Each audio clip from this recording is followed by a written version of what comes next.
نحمده ونصلي على رسوله الكريم أما بعد فأعوذ بالله من الشيطان الرجيم بسم الله الرحمن الرحيم رب اشرح لي صدري ويسر لي أمري واحلل عقدة من لساني يفقهوا قولي. سبق نمبر 313 لیسن نمبر 313 سورۃ الفلق. سورۃ الفلق اور سورۃ الناس دونوں صورتوں کو ملا کر معوذتین کہا جاتا ہے. وہ دو صورتیں جن کے ذریعے پناہ طلب کی جاتی ہے اور یہ دونوں صورتیں ایک ساتھ نازل ہوئی. سورۃ الفلق میں 5 آیات ہیں، 23 کلمات اور 74 حروف ہیں. بسم اللہ الرحمن الرحیم. قل کہہ دیجئے اعوذ میں پناہ چاہتا ہوں برب الفلق فلق کے رب کی. اعوذ کا لفظ اعاذ یعوذ سے ہے. اعاذ یعوذ کا معنی ہوتا ہے کسی کی پناہ لینا، کسی کا دامن مضبوطی سے تھامنا، کسی کے ساتھ چمٹنا. معاذ کہتے ہیں پناہ گاہ کو. قل کہہ دیجئے اعوذ میں پناہ طلب کرتا ہوں، پناہ لیتا ہوں، دامن پکڑتا ہوں. کس کا؟ برب الفلق فلق کے رب کا. اب آپ کہہ رہے ہوں گے کہ فلق کا ترجمہ میں کیوں نہیں کر رہی؟ فلق کا لفظی ترجمہ ہوتا ہے پھاڑنا، چیرنا، پھٹنے کا معنی ہوتا ہے. اب بہت سی چیزیں پھٹتی جس میں سب سے پہلے تو فجر، تو اس لیے فلق کا ترجمہ عموماً صبح کیا جاتا ہے اور ہم ترجمے میں کیا پڑھتے ہیں؟ صبح کے رب کی. یہ ایک محدود ترجمہ ہے. فلق سے مراد صبح بھی لیا گیا ہے اور فلق سے مراد مخلوق بھی لی گئی، کیونکہ ہر مخلوق، ساری مخلوق پھٹ کے پیدا ہوتی. مخلوق پھٹ کے پیدا ہوتی. کیسے؟ جیسے بیج پھٹتا ہے تو پودا نکلتا ہے، انڈا پھٹتا ہے تو اس میں سے بچہ نکلتا ہے. تو پیدائش کا عمل جو ہے وہ فلق کے ساتھ منسلک ہے. تو جیسے فالق الاصباح آتا ہے قرآن مجید میں، اسی طرح فالق الحب والنوا بھی آتا ہے کہ گٹلی اور دانے کا پھاڑنے والا ہے. تو اس لیے پھر فلق کا معنی مخلوق بھی کیا گیا کہ مخلوق کے رب کی. کہہ دیجئے میں پناہ لیتا ہوں، میں دامن پکڑتا ہوں. کس کا؟ مخلوق کے رب کا، صبح کے رب کا. اور صبح کو بھی صبح کیوں کہا جاتا ہے؟ کیونکہ وہ اندھیرے کی چادر پاڑ کے نکلتی. من شر ما خلق، ہر اس چیز کے شر سے جو اس نے پیدا کی. یعنی یہاں من شر نہیں ہے، من شر ہے. تو شر ہے ما خلق کا. اس نے جتنی بھی چیزیں بنائی ہیں دنیا میں، ان سب کے اندر، ساری مخلوقات کے اندر کسی نہ کسی درجے میں کوئی نہ کوئی شر ضرور پایا جاتا ہے. مثلاً آپ دیکھیں کہ سورج کے جہاں فائدے ہیں وہاں نقصان بھی ہے. شر ہے نا؟ ہے یا نہیں؟ چاند ہے، اس کا فائدہ ہے تو نقصان بھی ہے نا. اسی طرح انسانوں کے اندر خیر بھی ہے اور شر بھی ہے. فَأَلْهَمَهَا فُجُورَهَا وَتَقْوَاهَا. کوئی بھی چیز لے لیجئے، ہر چیز کے اندر فائدہ بھی آپ کو ملے گا اور اس کے اندر نقصان بھی ہوگا، شر بھی ہوگا. اور اگر آپ اس کانسیپٹ پہ آج اگر غور کریں تو ہر چیز کے اندر، بہترین سے بہترین فائدے کی چیز کے اندر بھی کوئی نہ کوئی نقصان. مثلا ہم ایک دفعہ پڑھتے ہیں کھجور کے یہ اور یہ فائدے، پھر کیا ہوتا ہے؟ کھجور کے اندر دوسری سائڈ بھی ہوتی. اسی طرح ہر چیز کے اندر، مثلا سردی فائدہ مند ہے تو اس کے ساتھ اس کا نقصان بھی ہوگا، برف پڑے تو بھی، نہ پڑے تو بھی. یعنی ہر چیز جس کے اندر خیر ہے وہاں شر. کیونکہ اللہ نے دنیا میں کسی مخلوق کو پرفیکٹ بنایا ہی نہیں. No one is perfect, nothing is perfect. اب کیا ہے؟ ہمیں اس دنیا میں بچ کے رہنا ہے اور خاص طور پہ اپنے ایمان کی حفاظت کرنی. ویسے تو اپنی جان کی، مال کی، صحت کی، اولاد کی، ان سب چیزوں کی بھی حفاظت ضروری ہے، لیکن اس سے بڑھ کر ایمان کی حفاظت ضروری ہے. اب اس کے لیے کیا ہوگا؟ کون بچائے گا ہمیں؟ کون پناہ دے گا؟ اللہ. تو من شر ما خلق، کتنی جامع دعا ہے، سوچئے ذرا.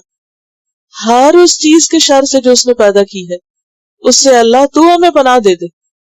ومن شر غاسق، اور غاسق کے شر سے. غاسق کے لیے بھی عام طور پر رات کا لفظ آتا ہے، حالانکہ صرف غاسق رات نہیں ہے. نبی صلی اللہ علیہ وسلم نے چاند کو دیکھ کر بھی ایک دفعہ فرمایا کہ یہ غاسق ہے. اب آپ کہہ رہے ہوں گے کہ غاسق کا کیا شر ہے؟ رات کا شر تو ہمیں سمجھ آتا ہے بھی اندھیرا ہے، اور اندھیرے میں بہت ساری خرابیاں ہوتی ہیں، جنگلی جانور نکل آتے ہیں، انسان چور و چکے بھی، اور اندھیرے میں اور بھی انسان کو نقصان پہنچنے کا ڈر ہوتا ہے. اس لیے اگر کوئی کہے کہ اندھیرے کے شر سے میں بچنا چاہتا ہوں تو انڈرسٹینڈ کر سکتے ہیں آپ. لیکن چاند کا شر، چاند میں کیا شر ہے؟ اب دیکھیے کہ چاند کے اندر بھی ایسی قوت موجود ہے کہ جو سمندروں کے پانی کو ہلا دیتی ہے. کس قدر مد و جزر ہوتے ہیں، کئی کئی فٹ پانی جو ہے وہ اپنی جگہ چھوڑ دیتا ہے، اور کتنی کتنی فٹ جو ہے لہریں جو ہے اوپر جا کے تو لوگوں کی ہلاکت کا سبب بن جاتی. تو چاند کا بھی ایک شر ہے. پھر آپ دیکھیں کہ یہ بات بھی کہی جاتی ہے کہ چاند کا تعلق دماغی امراض سے بھی ہے.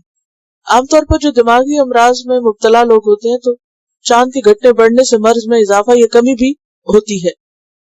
اور پھر آپ دیکھیے کہ چاند اگر سمندر کے پانی کو ہلاتا ہے تو اس جسم کے پانی کو بھی تو متاثر کرتا ہوگا، تو اس کے نقصانات جو ہمیں پہنچ سکتے ہیں یا اللہ تو ہمیں اس سے بھی محفوظ رکھ. یعنی زمین پر جو شر پہنچانے والی چیزیں ہیں ان سے بھی، اور جو آسمان پر ہیں ان سے بھی تو ہمیں بچا کے رکھ. اب دیکھیں کہ انگریزی میں لونیٹک کس کو کہتے ہیں؟ جس کا دماغ خراب ہو. تو لونر چاند کے لیے آتا ہے، لونر کیلنڈر جو ہوتا ہے، اس کا مطلب ہے کہ there is some kind of connection. بہرحال وَمِن شَرِّ غَاسِقٍ إِذَا وَقَبَ، وقب کا کیا معنی ہے؟ جب وہ داخل ہو جائے، چھا جائے، پھیل جائے. تو مراد اس سے یہ ہے کہ جب رات چھا جائے اور اس کا شر عام ہو جائے تو ہمیں بچا لینا، یا جب چاند کا شر پھیلنے لگے تو ہمیں اس سے محفوظ رکھنا. اور وقب جو ہوتا ہے نا، وہ کسی چیز کا دوسری چیز کے اندر داخل ہو کے رگو پے میں سما جانا، یہ معنی ہوتا ہے. یعنی صرف ظاہری طور پر نہیں بلکہ رگو پے میں اتر جانا.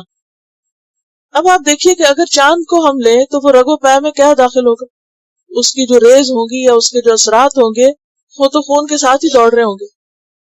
وَمِن شَرِّ غَاسِقٍ إِذَا وَقَبَ وَمِن شَرِّ النَّفَّاثَاتِ فِي الْعُقَدِ، اور پھونکے مارنے والیوں کے شر سے.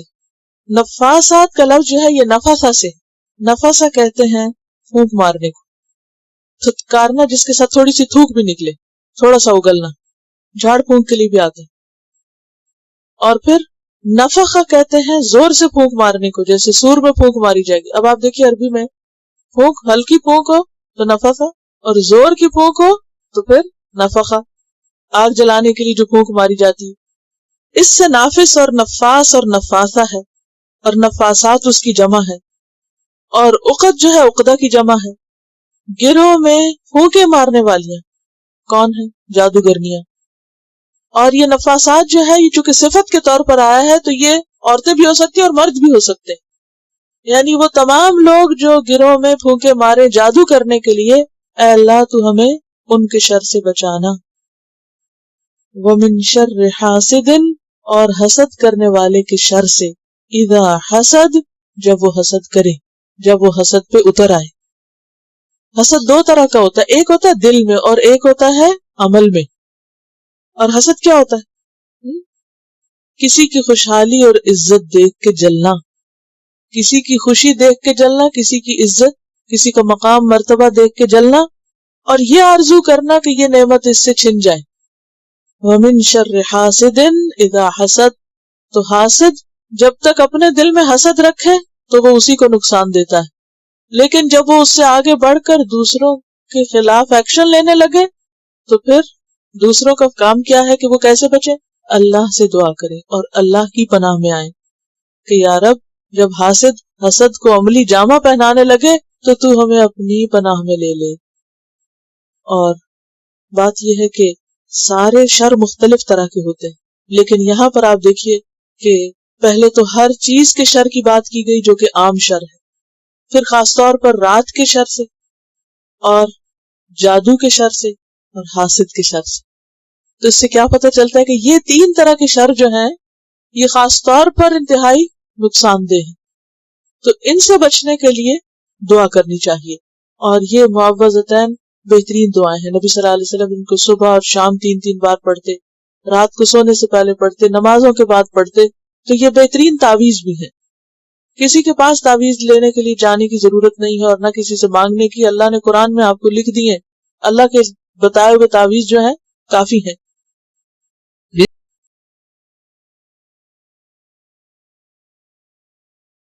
Quran vocabulary 100%.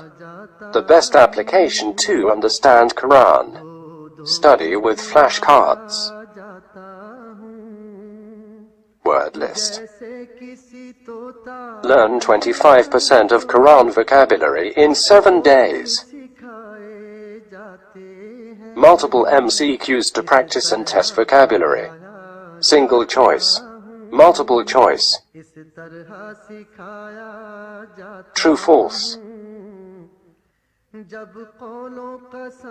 Bookmark difficult words. Study wrongly answer words. Test your skills.